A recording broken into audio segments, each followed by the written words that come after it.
गुरुजी, पर जीवन में जो उतार चढ़ाव आते हैं उसमें गुरुजी कैसे फेस यार करें उसको? डेली नाम जप से नहीं होता, निरंतर नाम जप से होता है। मान लो थोड़ी देर नाम जप किया, इसके बाद मनमानी आचरण किए, पोछा लगा दिया, खिड़कियां खोल दी, गंदी हवा चली और जोर से गंदा हो गया। सातु दीर्घकाल निरंतर सत्कार सेवितो दृढ़ भूमि।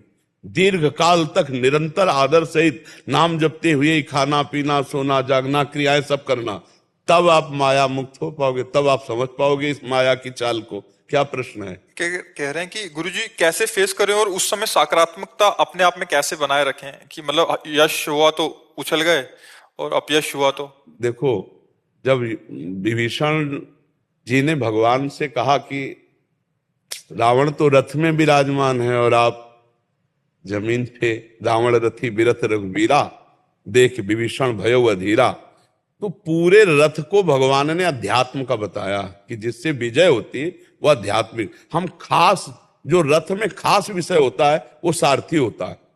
उसमें जो भगवान ने कहा ईश भजन सारथी सुजाना, जो अपने इष्ट का निरंतर भजन है वही इस रथ का सुजान सारथी है। जो निरंतर भजन करेगा वो पॉजिटिव चिंतन ही करेगा, वो हर बात में कृपा देखेगा, हर बात को संभाल लेगा। अब भजन तो है नहीं, थोड़ा बारा भजन करते हैं वो भी इस काम से कि हमारा काम बन जाए, हमें अनुकूलता मिले, सुख मिले, इसी भाव से शुरुआत होती है। अब प्रारब्ध अशुभ आ गया तो फिर उसकी श्रद्धा भी डामाडोल हो जाती है, भजन भी छूट जाता है।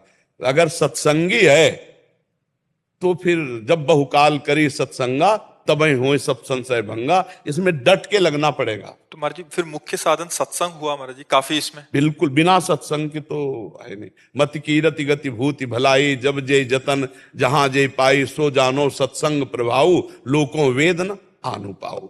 और उपाय ने सत्संग के द्वारा, साधु संग के द्वारा ही अध्यात्म की गति होती है। और सत्संग को समझने के लिए नाम जप महाराज जी? हाँ, बिना नाम साधन को हरि भजन है, कै सत्संग सहाय। अगर सत्संग और नाम जब दोनों चलते रहे तो फिर इसका समाधान हो सकता है, अन्यथा नहीं हो सकता। जैसे वो अभी पीछे में पूछ रहे थे कि मैं अपने लिए करता हूं या अपने परिवार के लिए करता हूं, मेरे जीवन का उद्देश्य क्या? मैं दिन भर लगा रहता हूं, लेकिन क्या उद्देश्य, मैं किसके लिए करता हूं? तो सब भगवान के लिए। ये बात को समझो, अनजाने में भी आप भगवान के लिए कर रहे हो। ये बात को अगर समझ गए तो बात बन जाएगी। और अगर भगवान के लिए कर रहे हो तो तुम्हारे लिए जो विपत्ति आई है, जो दुख आया है, जो अपमान आया, परम मंगल विधान है। बस चुपचाप सह जाओ, आगे देख लेना, परिणाम मंगल होगा। ये बात भगवान का भक्त समझता है और कोई नहीं समझता।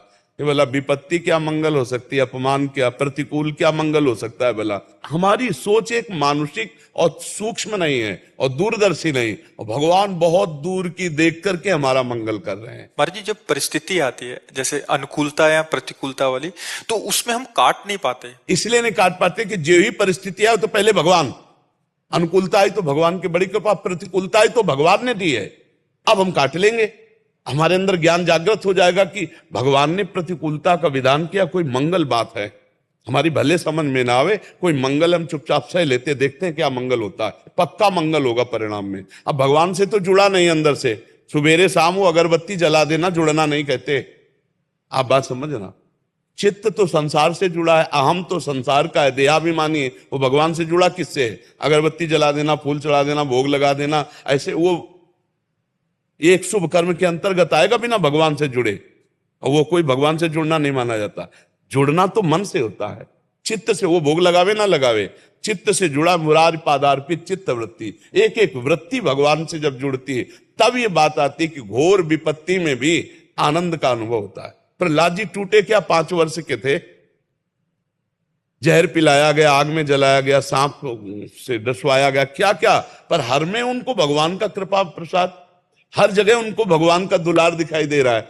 तो हम अगर भगवान से जुड़ेंगे, सत्संग सुनते रहेंगे, नाम जप करेंगे, तो ही इस संसार का समाधान हो सकता है। नहीं, हमारे लिए जो विषम संसार है वो हर समय कभी सुख कभी दुख, कभी लाभ कभी हानि, कभी जय कभी पराजय, ये देता ही रहेगा।